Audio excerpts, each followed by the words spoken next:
If you do like these tank chats, do please subscribe to the Tank Museum's YouTube channel.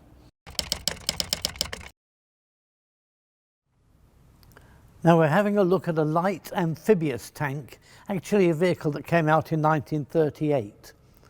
Now we've done this vehicle before in the worst tanks video, but now we're going to look at it in its own right.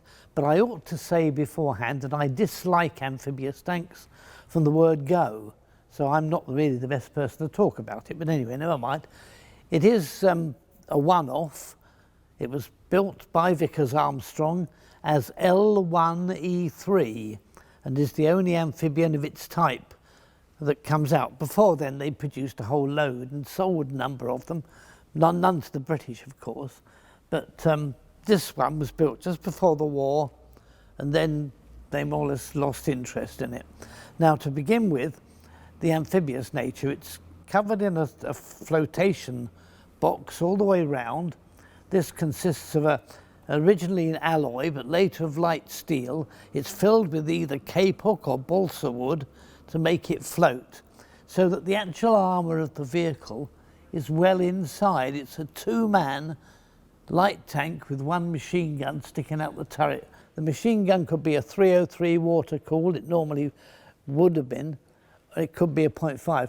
I should tell you actually that the machine gun in there at the moment isn't real, it's made of wood. But that's why it's turned away from you a little bit. But the armour, such as there is of it, it's actually mild steel plate in this case, is 9mm thick, which is nothing. And a light tank of that period was at least 14mm, and other tanks were normally about 30. So 9mm, hardly worth bothering about. You could probably knock it out with a pistol. It's got a Meadows 6-cylinder engine in it.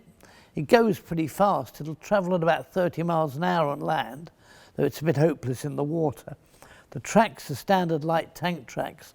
It's got the Horseman style suspension, but although in a close-up you'll notice that some of the bogies have got spoked wheels, when it was originally built they all had disc wheels, probably slightly hollow to add to the flotation.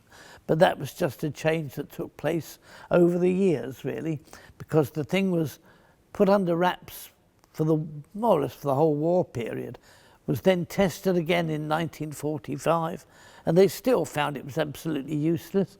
The trouble with these vehicles, with amphibians generally, is that they're okay on the land. They'll do about 30 miles an hour, at least this one would, reduced to about 3.7 miles an hour in the water. The problem is always getting out. If they swim across a river, if the other side has muddy shores and a load of reeds, it'll get stuck. And no amount of attempts to straighten it out will stop it. So that's the big problem. The system allowed for them to detach these flotation panels from inside the tank when it came out the water, but they never did. They only used it for training anyway, despite the fact it's rather knocked about. It was only used as a training vehicle, and they never actually used it as an amphibian, except once or twice to try it out. The interesting thing, however, is the drive from the drive sprockets to the propellers at the back. This thing has got twin propellers. They're cowled. There's a sort of circular cowl around each propeller. It's what they'd call in naval circles a court nozzle. And the whole thing, the thing swivels like the rudder of a ship. The vehicle's front track drive, you'll find the sprockets on the front, and there's a shaft leading from each sprocket all the way to the back to drive the propellers. So you can drive it like a tank in the water, if you like, by slowing down one, speeding up the other, and so on, get it to steer. But it would steer quite well with the court nozzles on it. It's got the anchor on the rear with a rope, so you can throw the anchor overboard if you need to. But the idea is not to get it into too deep a water.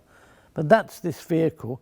It's quite buoyant in a way. It looks quite good in the water, but not really a good idea for a tank, I don't think, to make them float. But there we are. That's the amphibious light tank L1E3. If you like these films, please do subscribe to the Tank Museum's YouTube channel, and if you can, please do support us on Patreon.